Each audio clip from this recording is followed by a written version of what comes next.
Hello, everyone. Welcome back to Laceology podcast, the new study on football.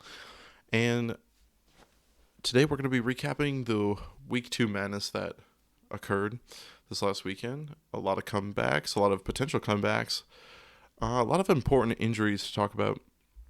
But we're just going to go through the games, talk about this week's biggest news stories, including one that we saw coming, didn't really see coming, but there's a lot of rumors about what's going to go on in the Carolina coaching room. But anyways, before we get to that, we're going to talk about the Thursday night game. Chiefs, I would say this is the first comeback of the week. The Chiefs came back after a slow start, 27-24. Now, the Chargers were in complete control of pretty much the first quarter and a half of the game. They allowed the Chiefs only 13 yards in the first quarter on offense. And I mean, the Chiefs started slow, which I don't think anyone really expected. I don't really think anyone expected the Chargers to have such a dominant start like they did. But nonetheless, the Chiefs took a while to get going, and by the time halftime came around, the Chiefs were starting to pick up pace, and obviously, as we saw, they ended up winning the game. Now, one thing I wanted to talk about with this game is the controversial interception by Asante Samuel Jr. It looked like he had a clean catch. It looked like, from the initial call, it was an interception, but it ended up getting overturned, which, I don't know, it was a close call. I will admit it was a close call, but it ended up being overturned, and Mahomes took advantage of it, and it led to a touchdown pass to Justin Watson, which was kind of the turning point for the Chiefs in the game, where they started to gain momentum. By the fourth quarter, KC was lead. Or I'm sorry, the Chargers were. Well, it was tied at 17, and basically turned into the first lead for Kansas City after a Jalen Watson pick six that went 99 yards the other way. And at that point, Kansas City pretty much controlled the game. It's pretty easy for Patrick Mahomes to play with a lead. He can, that's the dangerous part about him. At least one of the most dangerous parts about him is that not only can he play from behind a lot of points, but he doesn't slow down with a lead either. So once they took the lead, it was pretty much all Chiefs. Justin Herbert ended up suffering a rib injury that they think is serious. He might be out for a few weeks. And even playing through an injury, he still had a couple amazing throws that ended up putting the game at 27-24. But at the end of the day, the Chargers were not able to close the deal on what was a fast start. With the Justin Herbert injury, it does appear, I saw some speculation right after the game that it was a wrist or like some kind of arm injury. The way he was moving around the field, it was pretty clear that it was like a torso injury. And yeah, it turned out to be a rib injury. It could be out. He could be out for several weeks, which means Chase Daniel would be the starter for the Chargers, which is, he has some experience, especially with that stint he had with Minnesota a few years back. And he did lead that Vikings team to an NFC championship loss. But I think that was kind of a one and done deal. I don't really see Chase Daniel being, the savior backup quarterback that answers your starting quarterback injury question. But, we'll have to see Chase Daniel. He's played here and there over the past 5 years, ever since he left Minnesota. So I don't think Chargers fans have to be too worried. Chase Daniel does have a lot of weapons to throw to and a pretty good backfield. So I won't be too worried. And that, that defense has a lot of potential. They can definitely step up.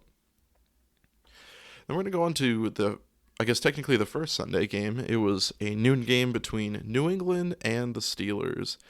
And this was a pretty defensive game. There wasn't a whole lot of explosive offense to be spoken from.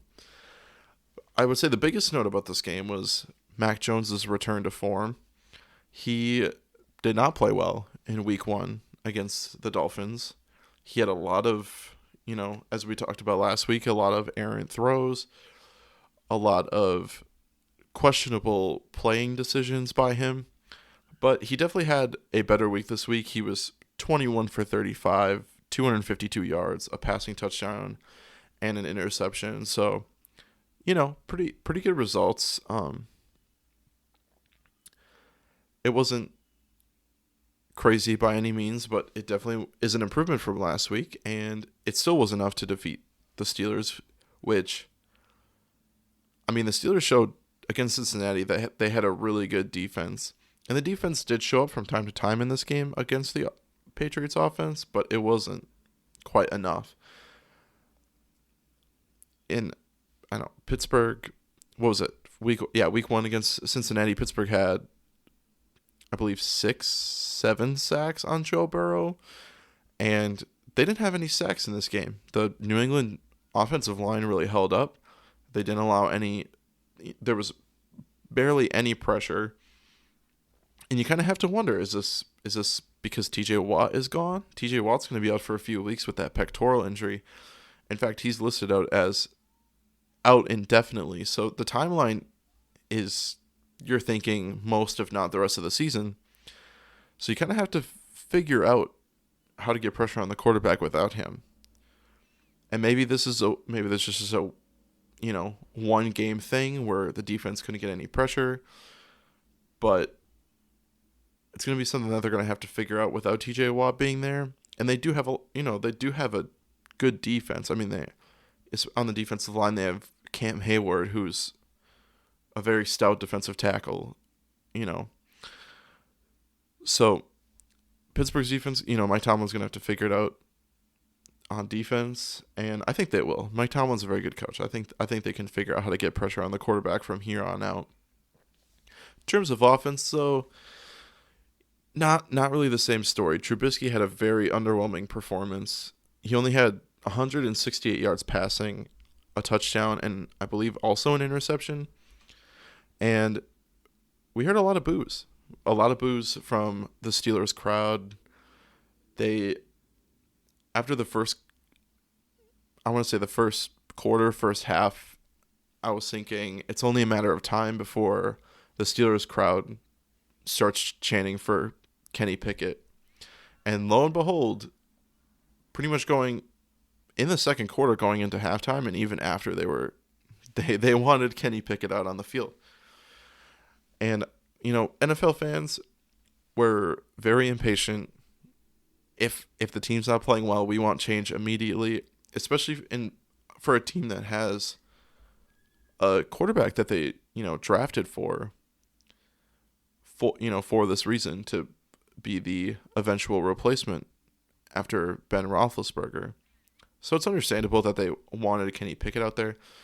They didn't get it, but I think if Trubisky has even maybe 2 or 3 more games that are this underwhelming, I think it's just a matter of time before Kenny Pickett takes over that starting role.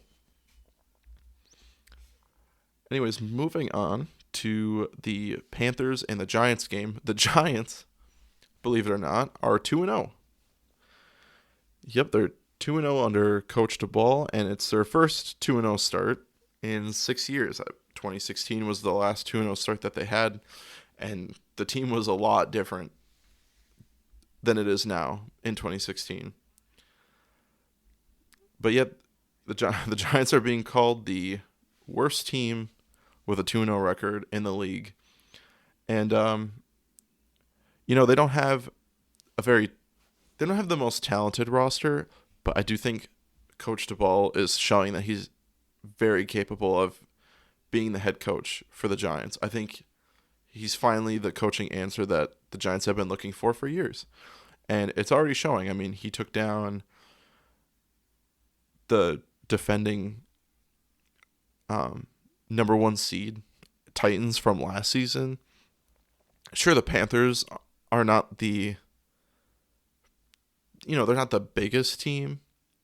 They're not the best team, but I think the Panthers roster on paper still has the more talent than the Giants. So, still an impressive win for Coach Duval. Currently, the Panthers are actually holding the longest losing streak in the league. 9 games in a row they've lost. And this is kind of what I want to talk. This is like the main storyline. I wouldn't say the main storyline. It's a huge rumor, though, that the Carolina front office is already thinking about taking Matt Rhule out of the equation. He's already on the hot seat. I think somewhat rightfully so. I mean, the rumors are stating that the front office wants him gone if they don't win in week 3 this weekend. I think that's a bit dramatic, and it is just a rumor at the end of the day. But I think this is going to be a deciding year for Matt Rhule if the Carolina front office wants to keep him. Even though he does have, I think, half of his contract left, over half of his contract left. So there's probably going to be a payout if they do fire him. But there's, I do think Sam Darnold to Baker Mayfield is an upgrade. I don't think it's a huge upgrade, but I do think it is an upgrade. And, there's a good amount of talent on both sides of the ball, and it just doesn't seem like Matt Rhule is. I think Matt Rhule is just another case of a really good college coach that comes into the NFL and cannot translate that talent into the professional league. We've seen that before in a lot of cases over the years, where a very prominent college head coach becomes an NFL head coach, and it tanks. I think we're seeing that with Matt Rhule. I mean, I give him a lot of credit for what he did with Baylor. He basically rebuilt Baylor in like 1 year, 2 years. But I think his talent translates a lot better to the collegiate level. That being said, though, the Giants did have a slow start in this game. The Giants were held to 60 total yards in the first half, only 2 field goals. So it wasn't like the Giants blew the Panthers out of the water or anything like that. It wasn't like this was a 42-16 game, but there was plenty of opportunities for the Panthers to take advantage of the game, and they didn't. So I guess the second comeback of the weekend, the Jets at the Browns. Jets won by 1 point. The Browns led pretty late into this game. It was 30-17. And then pretty much Flacco went into 2011-2012 form and just started to lead back the comeback, and the Giants defense, or I'm sorry, not the Giants, the Jets defense, stood the Browns up on their score and, was executing well enough to keep the Browns off the scoreboard again. Because, Nick Chubb had 3 touchdowns on the day. They could not stop Nick Chubb. But finally, towards the end of the game, they did. Flacco looked like he was in his, somewhat of his prime again. He started with, he hits Corey Davis for a 66-yard touchdown. That makes it a 6-point game. And then they went for an onside kick, which, is like, you're pretty much like guaranteed a 5% chance of recovering that football, and they did. And it ended up leading to another touchdown pass from Flacco to Wilson.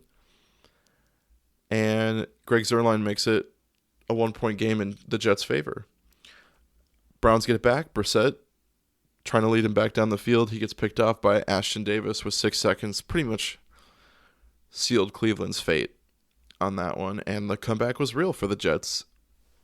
And I think everyone around the league is pretty satisfied with this win. I know the Browns are not in a super positive light right now with all the Deshaun Watson stuff going on. And I think everyone's just been waiting, with the new head coach, the new culture that's being built in New York. I think they've just been waiting for wins like this. And I hope whenever Zach Wilson comes back, I hope that this continues for them. This is also the Jets' first win in September in 13 games, which is I think it was equivalent to 4 years. So Jets have been having slow starts for a while now, but they finally broke it. And then a little side note, at halftime, Joe Thomas was inducted into the Cleveland Legends Club.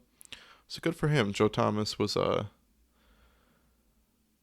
great player for the Browns. Just kind of too bad that they couldn't win for him, but nonetheless, just take it in the second comeback of the weekend. And then probably, I want to say, one of, if not the biggest shocker of the entire weekend was the Jaguars shutting out the Colts. Now, I say it was kind of a shocker because the Jaguars have pretty much had the Colts number for a couple of years now. It was just surprising that they won in such a fashion. I mean, we kind of saw the return of the Jacksonville defense. They had 5 sacks on Matt Ryan and picked him off 3 times.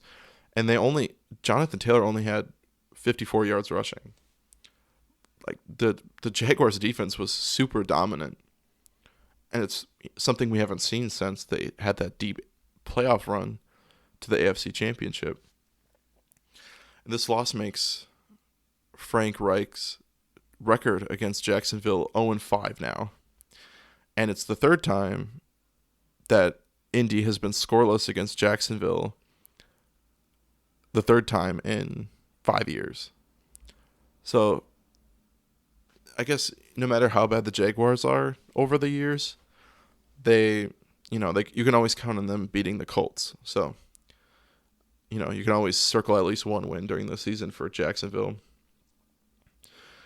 And I saw this funny stat on ESPN said that in the last 36 regular season games for Jacksonville, Jacksonville has only won 6 of those games, and 4 of the 6 have come from, yeah, you guessed it, Indianapolis. So, yep, the Jaguars shut them out 24-0. Matt Ryan looked pretty bad. I mean, it's not entirely his fault. The offensive line obviously let him down. Your quarterback should not be on the ground 5 times. But I mean, there was only so much he could do. I mean, he threw 3 picks. He was obviously trying to get it out of his hands, but it wasn't enough to overcome that Jacksonville defense. Now this next game, I've labeled it as game of the week. Easily the game of the week. Dolphins, Ravens, Miami 42, Baltimore 38. This was the comeback game of the weekend. There was a couple, but this was the game. I mean, the Ravens, well, first off, Ravens started off with a 103-yard kick return, and it basically kind of snowballed to halftime. Baltimore was up by 21 points, and it was pretty much looking bleak for Miami. There wasn't really too much light at the end of the tunnel for them. But then, I don't know what Mike McDaniel said to the team at halftime, but then they exploded to ahead. His best game of his career. He might not have another game like this in his career. He just unlocked all of his ability.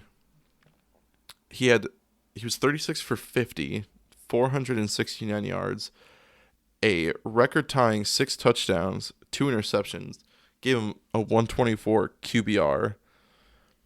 And, yeah, the 6 touchdowns tied a record with Bob Greasy and Dan Marino for most touchdown passes in a game in franchise history. And I believe that would also put him in the top 10 for touchdown passes in a game in history. because I think the record's 7.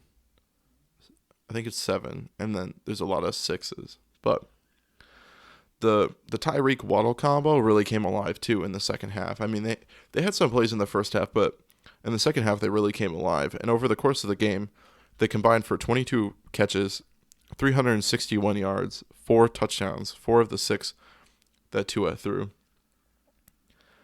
And I mean, this game, it was what, 35 to 14 in the fourth quarter, pretty much, like once the fourth quarter started. And like the fourth quarter is just when the Dolphins offense took off. I mean, they were scoring quickly. The Dolphins defense was making Jackson make mistakes, keeping the Ravens out of the end zone any more than they were all day long. And in the fourth quarter alone, Miami had 200 plus yards on offense.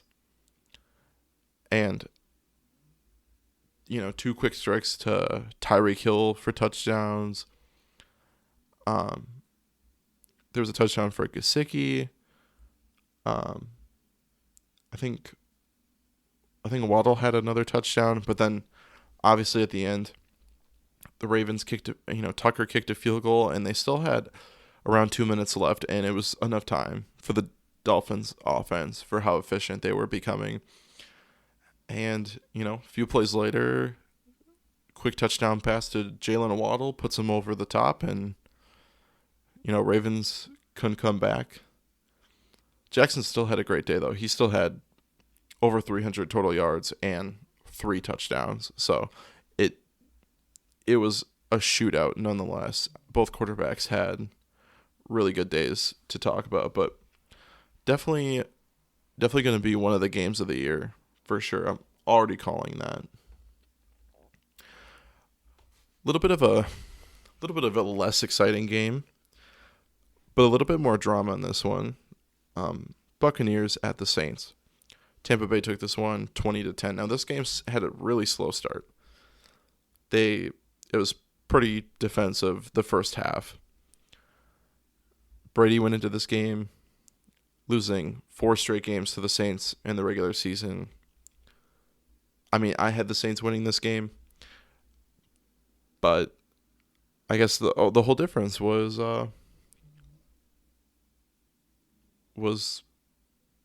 that the Saints offense just really couldn't keep up.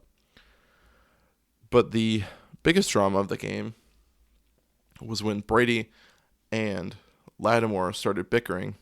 Well, first it started with Lattimore.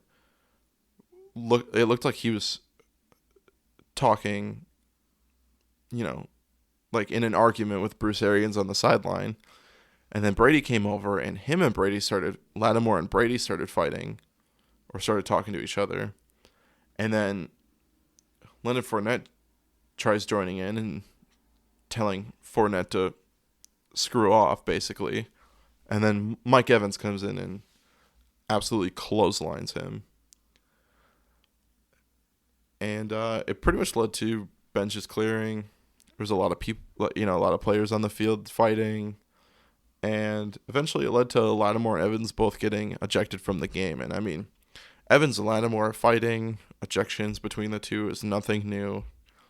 I mean, we've seen it before. It's the matchup to watch in every Tampa New Orleans matchup. So Brady had a pretty good day. On the other side of the ball, though, Jameis Winston did not. He within less than a quarter worth of offensive play, he threw 3 interceptions, one being a pick six to Mike Edwards, which put Tampa at a 20-3 lead. Pretty much put him out of conversation for the rest of the game. And I mean, besides the Lattimore Evans fight, there wasn't a whole lot of craziness in this game. There wasn't a whole lot to talk about. It was your pretty average NFL game. Besides the big scuffle that was kind of already seen before the game started, really not much to go over in that game. All right, next game. We had the Washington Communists at the Detroit Lions. So Detroit won this game with a pretty convincing, with in a pretty convincing fashion. And to see the Lions compared to last year win this early is, it's strange to see because, Detroit didn't win until like week 13, I think. I think it was it the Thanksgiving game they played against Minnesota? I don't really remember, but Goff had a great day, 4 touchdowns, 2 to Amon-Ra St. Brown. Aiden Hutchinson, their top pick, had 3 sacks.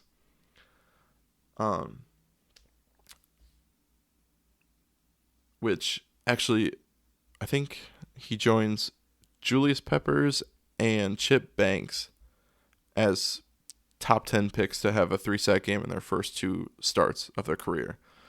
So he's in really good company there. And he's definitely showing that he was worth the top pick. And Amon-Ra St. Brown, on the other hand, is showing that he's an underdog receiver. And he's just going to keep getting more targets. He's become Jared Goff's number 1 receiver. In this game, St. Brown broke a record with being the first player in history to have 6 straight games with 8+ catches and a touchdown. And also tied an NFL record with 8+ catches in 8 consecutive games played. So he has a chance to break another record next weekend if he accumulates the same stats. This game was pretty much in control for the Lions. They had a 22-0 lead at halftime.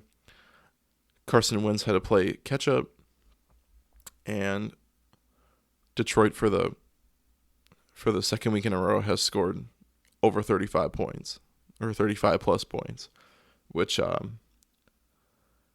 it shows that the Detroit offense is, even despite being down by so much against Philly last weekend, it shows that Detroit's offense can be really good. They're scoring a lot of points. It's just a matter of getting that defense fixed, which the defense was good enough in this game for sure to beat Washington. So congrats to the Lions on their first win of the season. Now we're going to move on to probably the most, well, I won't say the most lopsided game, but a very lopsided game. The Seattle Seahawks visiting the divisional rivals San Francisco 49ers. This is all San Francisco, all game long. Unfortunately for San Francisco, Trey Lance left with a injury. Turns out to be a broken right ankle.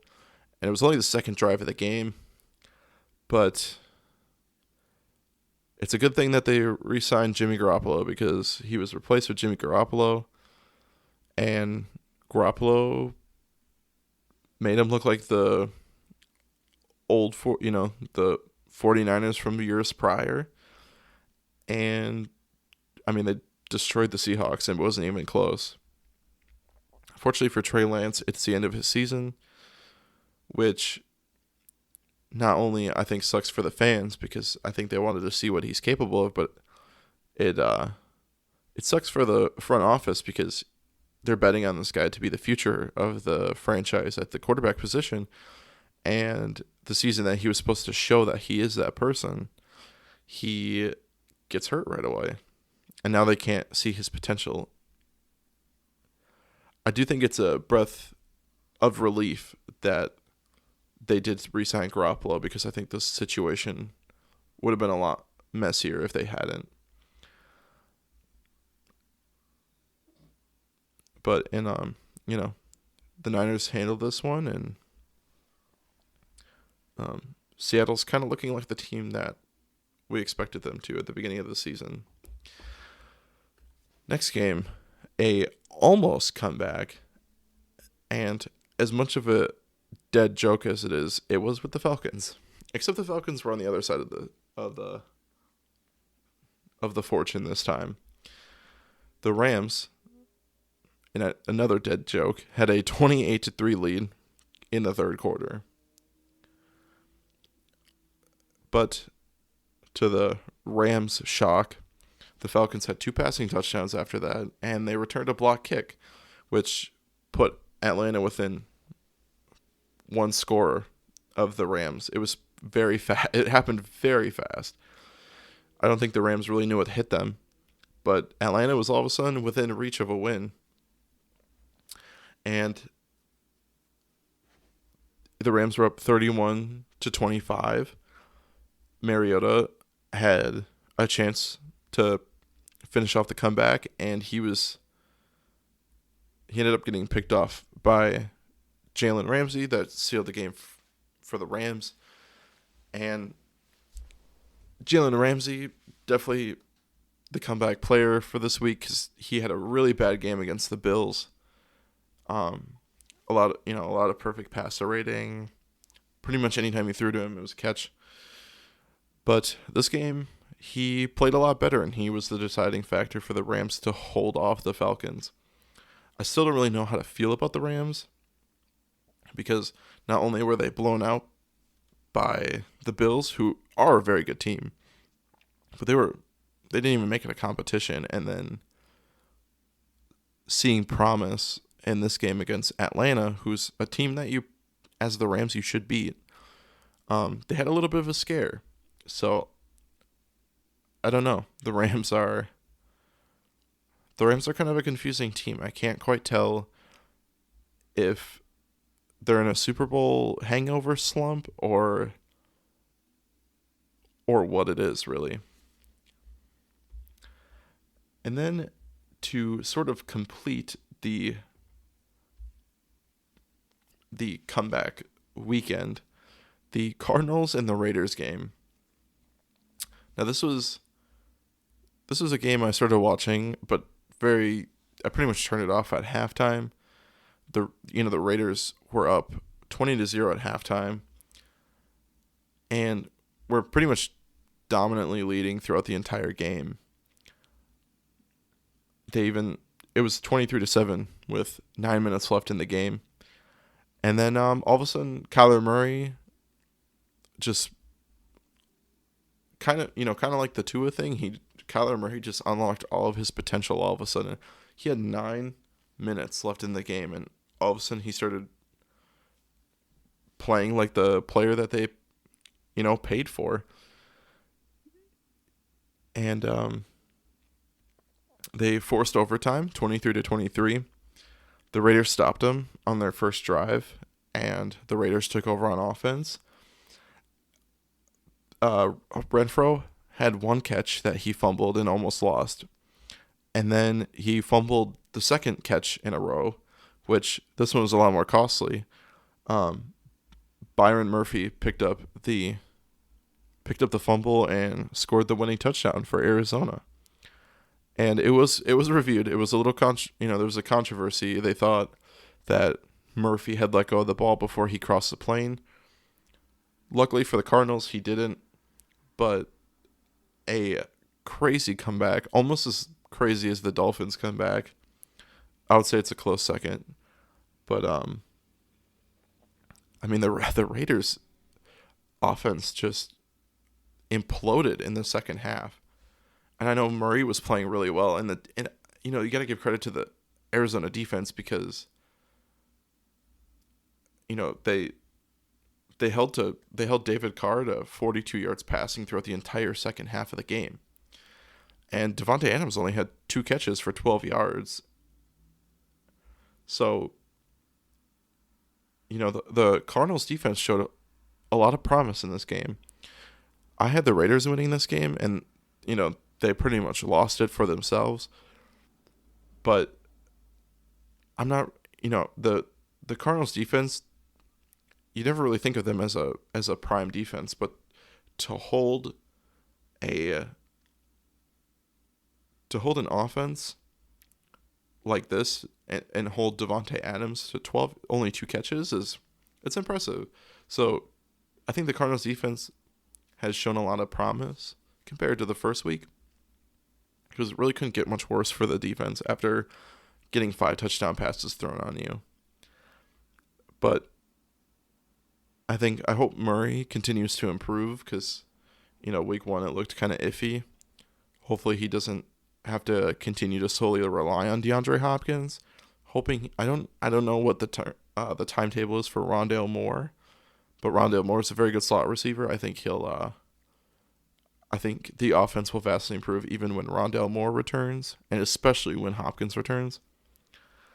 And there's a couple big injuries though in this game. Cardinals lost running back James Conner with an ankle injury. It's obviously a big loss. He was pretty much their main playmaker last year, so losing him is a pretty big deal. And then Hunter Renfrow, after the hit on the fumble, he was evaluated for a concussion. I believe he's listed as questionable this weekend, but no super solid ruling on if he's going to be out this weekend. The next game, probably the most questionable, possibly boring game to watch. Texans and the Broncos. Denver gets their first win of the season in their home opener. But man, it was, oh my gosh, was Russell Wilson. I can't tell with the Broncos I can't tell if it's Russell Wilson having growing pains from learning a new offense, considering he was in Seattle for a decade. I can't tell if it's that or if it's Nathaniel Hackett's offense. Because, as much as Nathaniel Hackett was a good thing for Aaron Rodgers when he was Green Bay's offensive coordinator, I never saw him as a head coach. I never thought he'd be a head coach. But obviously, when Aaron has 2 back-to-back MVP seasons, you're like, oh, it's Nathaniel Hackett doing, helping with that magic. And obviously, it's easy to understand why you would hire someone like Nathaniel Hackett. I just never really saw him as a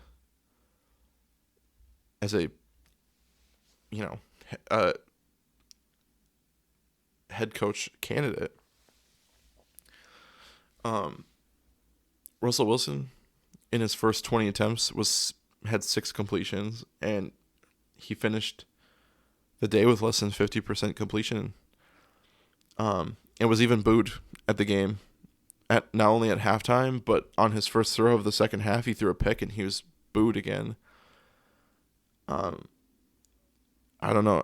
The thing that makes me think that it's a coaching issue is Denver's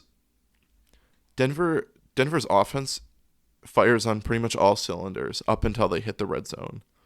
And then once they get into the red zone, they fail to make anything happen.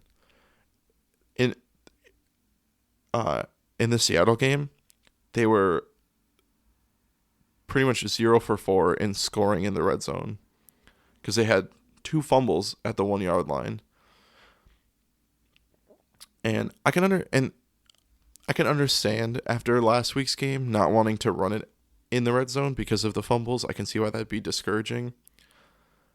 But you have a future star running back in Javonte Williams, and you have a super solid running back behind him even with Melvin Gordon.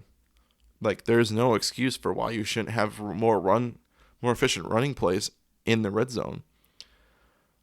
Two drives for Denver in this game ended within the 5 yard line. Well, they ended in field goals. And at one point, Russell Wilson had 3 incompletions from the 2 yard line. And there's a lack of run game in these close goal to go situations. It makes me think it's less of Russell Wilson's fault and more of Nathaniel Hackett's fault because, I mean, the play calling is just such a head scratcher. You don't really, I don't understand the play calling that Denver has on offense. It just makes no sense. And it also didn't help that Denver had 100 yards worth of penalties. They had 13 penalties, which brings their total on the season to 25, which I think is the most in the league right now. So they definitely have to get the injury stuff figured out too. And as good as the win was for the Broncos to finally get that win, and in their home opener, they did suffer some casualties. Jerry Jeudy left with a rib injury, and cornerback Patrick Surtain left with a shoulder injury. So a couple of casualties in this win. Hopefully they're not long-term injuries. The Jerry Jeudy one kind of hurts, but he does still have Cortland Sutton. And, the Patrick Surtain injury also hurts. But, Denver has a pretty good defense already. I think they'll be okay for the time that he may be out. So, congrats to Denver for the first win. And then, let's see, Cincinnati at the Cowboys. Now, this was an interesting one. Dak Prescott is obviously out of the game. And stepping in for him is the legend Cooper Rush, who, if you don't remember last season, he had one start against Minnesota that he won for the Cowboys. And the Bengals are just off to such a bad start. They're the first defending AFC championship team to start 0-2 since the 99 Broncos, which was, I believe, the year after John Elway retired. And if anyone knows anything about probability, it's that teams that start 0-2 on the season are very unlikely to reach the Super Bowl, or even, not even the Super Bowl, it's just the playoffs. It's pretty unlikely. So, but I believe the Bengals started 0-2 last season, or like 1-2 last season. So it's not the end of the world, but they definitely seem to be in more of a slump than they were at this time last year. Because, they've been playing behind.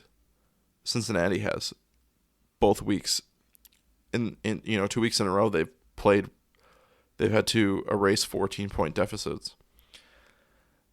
And, again, just last week they forced overtime. This week they weren't able to. They allowed Cooper Rush to lead the Cowboys to a 54-yard game winner from Meyer. And Cooper Rush is now a 2-0 starter. And, his win margin is +7. But, hey, a win's a win. Cooper Rush had a great day. On the first two possessions for Dallas, he led them to 2 75-yard touchdown drives. So, a lot of promise in Cooper Rush being the backup. He fits with the system. He knows how to do his read. I think Cooper Rush is one of the better backup quarterbacks in the league, and honestly could, if you outperform Joe Burrow, I think that says a lot. Of course, it wasn't a win for the Cowboys without their defense showing up, and their defense really showed up. Burrow was sacked 6 times in the first 3 quarters. The fourth quarter, he was not sacked at all.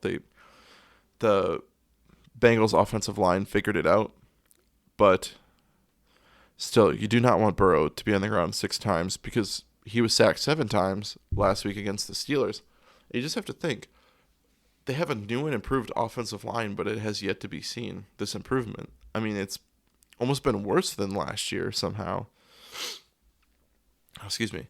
And Micah Parsons had 2 sacks, which is his 5th 2+ sack game in the first 18 games that he's played. So the Cowboys defense really showed up, and Cooper Rush has shown that he is a backup that you can really, really count on.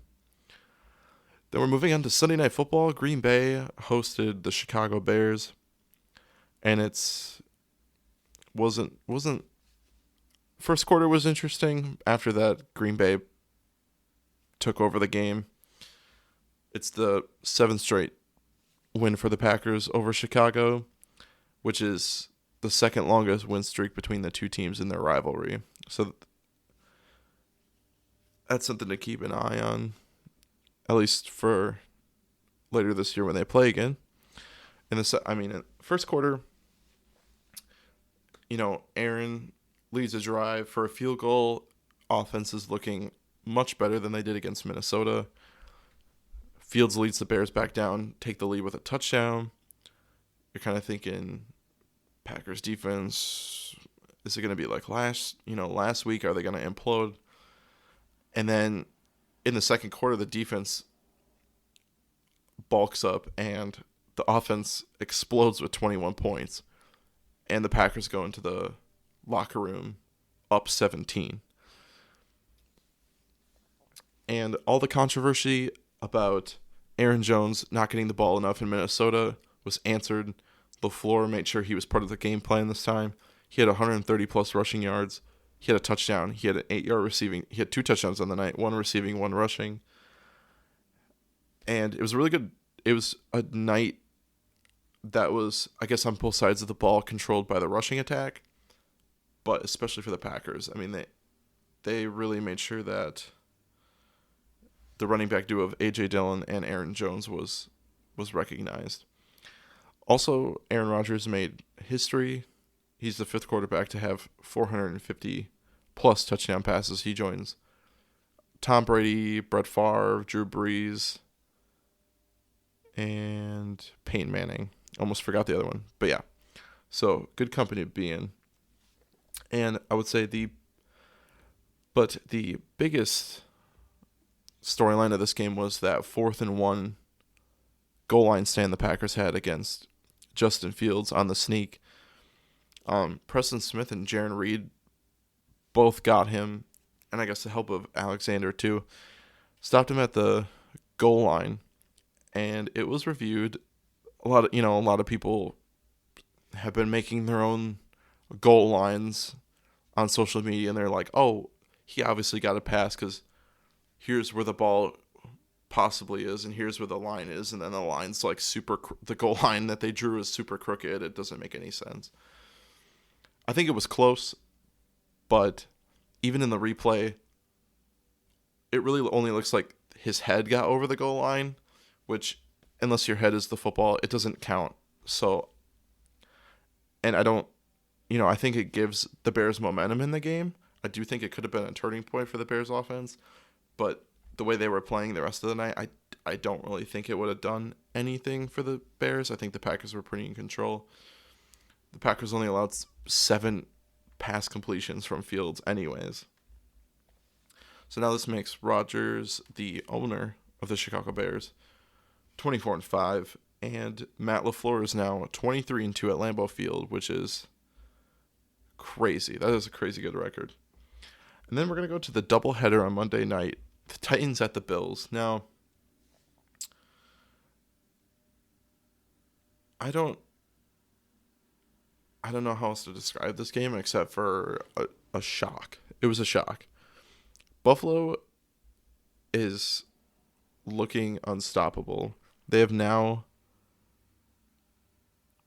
beaten 2 playoff teams from last year that were good playoff teams. The Titans were the 1st seed in the AFC last year, and they also beat the defending Super Bowl champions. So the Bills, unless something drastic really happens, the Bills are the team in the NFL, and they really showed it against the Titans.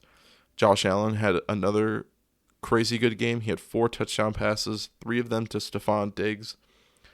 It's his 15th career game already that he's had 300 plus passing yards. And Stephon Diggs became the 2nd Bills receiver in history to have 100 yards in the first 2 games of the season. I think Andre Reed was the only other receiver to ever do it for Buffalo. Not only was the offense firing on all the right cylinders, but the defense forced 4 turnovers. 2 of them were picks, and one of the interceptions was returned for a touchdown by linebacker Matt Milano. This is the first time that the Titans have scored 0-2 or have begun a season 0-2 since the 2012 season. And the Titans were just never in control of this game. They never led in the game. Buffalo in the 3rd quarter alone outscored them 24-0. Henry had 25 rushing yards on 13 carries, so less than 2 yards a carry. He had a 2-yard run touchdown, and that was the only touchdown for the Titans the whole night. That being said, though, there were a lot of injuries on both sides of the ball that were significant. Tennessee saw Bud Dupree leave with a hip injury. Taylor Lewan left with a right knee injury. And I saw that there's some fear that that injury could be a season-ending one. And I might get this wrong pronunciating. It's Ola Endeniyi had a wrist injury, but he's also a significant player. On Buffalo's side, we saw Micah Hyde leave the game with a neck injury. Defensive tackle Jordan Phillips left with a hamstring. And then Gabe Davis was scratched off on Saturday from an injury at practice. So a big win for Buffalo. They have some concerning injuries, but they have a lot of depth on that team. I don't think they'll have too much of an issue covering those holes. Now for the second part of the Monday Night Football doubleheader, Minnesota played the Eagles, and Philadelphia pretty much handled this game. Hurts had a career day. He had 301 yards total in the first half. His first drive of the game, he was perfect on passing and ended it with a rushing touchdown. And over the course of the whole game, he had 333 yards passing with a passing touchdown, and he had 57 yards rushing with 2 rushing touchdowns. And we finally saw Devontae Smith. Week 1 at Detroit was all about A.J. Brown, but the first round draft pick, or second round draft pick? I can't remember. I'm having a brain fart on that one. Finally saw him come into his own on this game. He had 7 receptions for 80 yards, so it's pretty good. I think he had more receiving yards than A.J. Brown this week. So finally seeing Devontae Smith go into, come into form, which is good for Hurts. He has 2 big targets to throw to. Besides Dallas Goedert, who's also a really good tight end. On the other side of the ball, however, Cousins did not have quite the day that he had when he played Green Bay last weekend. He only had 221 yards passing, but he had 3 picks, no touchdown passes. He had 3 picks, 2 to Darius Slay, and Jefferson was stuck to 6 receptions for 48 yards.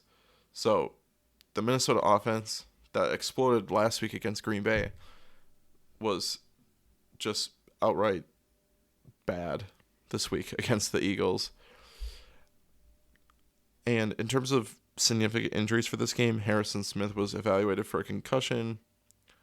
There's really nothing left for that game. Not too much. But anyways, next up, we're going to do my week 3 picks. Last week, if I recall, let me see here. I think last week I had a better week last week than week 1. Week 1 I had an even record. Well, I guess it is a losing record if you consider the tie.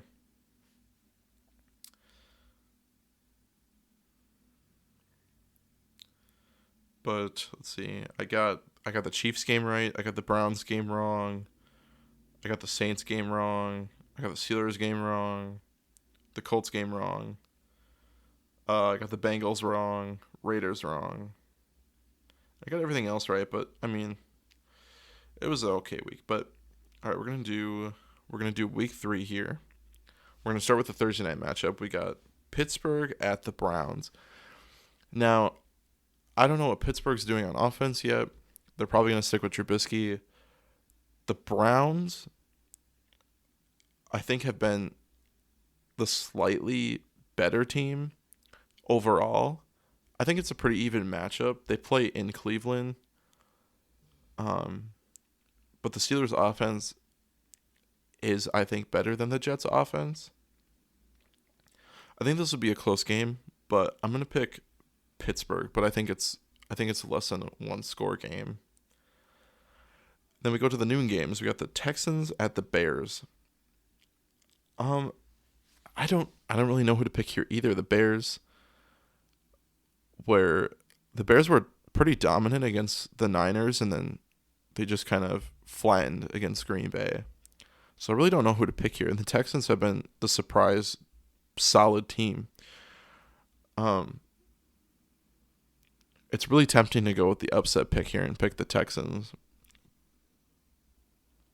But I think I'm gonna pick Chicago here. I think Chicago wins by 7 with this game. I think it's still a close game. The next game, we got a battle of 0-2 teams, the Raiders and the Titans. Now, the Titans have fallen apart, and the Raiders have now lost both their games with a combined point differential of 9 points. So it's at Tennessee, but I don't really think it makes a difference. I think the Raiders look at their first win of the season on this game. I think the Raiders will win by 10. And I think Carr and Adams both go back into form. I think they have a big game against Tennessee. Next up, we got the Chiefs at the Colts. I think this one's pretty easy. Unless the Colts pull something out of their ass, I think the Chiefs definitely have this one. I would not be surprised if Mahomes has a 4-touchdown kind of day on this one. Next game, we got the Bills at Miami. I think the Bills, as biased as I might be for the Dolphins, I think the Bills will win this one. I think the Bills are just way too good. I couldn't even name a team that I think would be able to slow down the Bills, let alone beat them. I don't know if that's going to be Miami, but I think as good as the Ravens defense was against Miami, I think the Bills defense is better. So I think this is a game, I wouldn't say dominated, but well controlled by the Bills. So we're going to go Buffalo. Next up, we got a divisional matchup between the Detroit Lions and the Minnesota Vikings. It's at Minnesota. I don't know if that makes a difference, but I think both teams. I think when you think of this matchup on the surface, I think you go Vikings immediately. But Detroit has scored 35 plus in 2 straight weeks. And the Vikings really had a hard game against the Eagles. I don't know how well the Lions are going to do in away games this season. They've only played 2 home games so far. But I know it's the upset pick, but I'm going to go upset pick with the Lions here. Ravens at Patriots. I think the Patriots offense flattens against the Ravens defense. I think the Ravens are too good. Belichick's whole philosophy is controlling the clock. I think that's a little bit hard to do when you have someone like Lamar Jackson on the other side of the ball. I think Lamar Jackson's going to have a really good day again. And I think the Ravens take this one probably by, I'm going to say 14. Next one, we got Cincinnati at the Jets. Who would have thought the Jets had more wins than the Bengals going into this game? As tempting as the Bengals are for an easy pick, I don't think it's as easy as I think it is. There's a tempting part of my brain that really wants to pick the Jets. I think I'm going to go Bengals, though, just because I think the Bengals will have... I think that the Jets are a team that the Bengals should be, and they will beat. And I don't think the Jets have a good enough defense to rush Burrow like he has been all week. And I'm optimistic that whatever the Bengals figured out offensive line-wise in the fourth quarter last week against Dallas's pass rush, I hope that transfers into this game. And I think the Bengals get their first win of the season. Next game, we got the Eagles at Washington. I think this one's pretty easy. The Eagles are looking as tight as the division is through 2 weeks. I do think the Eagles are probably going to be the NFC East champions this season. I think they're going to be pretty dominant this year. I think they can make a better playoff run. Even this year, I think they'll be one of those wild horse teams that you don't really expect to be as good as they really are. But I do think they're a better team, even better team than people might give them credit for. So I'm going to pick Eagles. I think that's an easy pick. Next game, we got the Saints at the Panthers, divisional game. Panthers are falling apart, to say the least. They are not a great team right now. And the Saints have shown a lot of potential. I think the Saints have a lot of potential. I think Allen is a great coach. I think he outcoaches Matt Rhule in this game. I think the Saints defense has a great day against the Panthers, so I'm going to pick New Orleans. Jacksonville at the Chargers. Now, Justin Herbert's probably not going to be playing in this game. It's probably going to be Chase Daniel, which is something to take in effect. I don't think, Jacksonville played super good against the Colts. I can't see them traveling all the way across the country and taking it on a powerhouse team like the Chargers. So I'm going to go Chargers. Next one, we got the Rams and the Cardinals at Arizona. I don't even know really what to pick here. I don't know how to feel about the Rams at all. I don't know, are they a good team? Are they not? Kind of the same thing with the Cardinals. Are they a good team? Are they not a good team? I don't know. But I'm actually gonna go with the upset on this one. I'm gonna go Arizona. I think I have optimism with Arizona in this game. I think they will beat the Rams. I think it'll be by 6. And I think that's a hot take. Next one, Falcons at Seattle. Seattle's favored by 65%. I don't know if I'm going to take that. I think it's in Seattle, which is so far the way better place that Seattle's played in this season. But although the Falcons are 0-2, I do think the Falcons are the better team. And I'm going to pick the upset on this one too. I think the Falcons win that game. We got Green Bay at Tampa Bay. It's simple. Rodgers and LaFleur do not play well in California or Florida. And I don't think the Green Bay offense is nearly good enough to get past the defense for Tampa Bay. I think it'll be more of a defensive showdown, but I'm going to pick Tampa by 7. We got the Niners at the Broncos. This is the Sunday night game. In my head, this is a pretty evenly matched game. I really don't know who to pick for this game. I think the Broncos have a lot of stuff to figure out, and I think with Garoppolo back at the helm for the Niners, I think this is more swayed for the Niners. I feel like if Trey Lance is under center, I feel like this is a way harder pick. But with Garoppolo back under center for the Niners, I think the Niners take this one. And then the final game of the weekend, well, not really the weekend, I guess week 3. Monday night, Dallas plays at the Giants. The Giants are favored by 58%, which is kind of surprising. I understand it. It's a little surprising, though. I think Dallas is the better team. I think there's some kind of magic about Cooper Rush. I don't know what it is. I don't think the Giants' defense is... I think the Giants' defense can hold its own against Dallas. I'm not going to lie. But I think that Dallas defense is going to be way too much for Chase Daniels and Saquon Barkley. Did I say Chase Daniels? That's how I meant. Yep. Yep. The quarterback for the Giants. You know what I mean. Anyways, I'm going to pick Dallas. Even though they're considered the underdog for this game, I think Dallas is a better team to pick here. And that's all our picks. All right, so the picks are in. We'll see how we do next week, but that is pretty much all the news for week 2.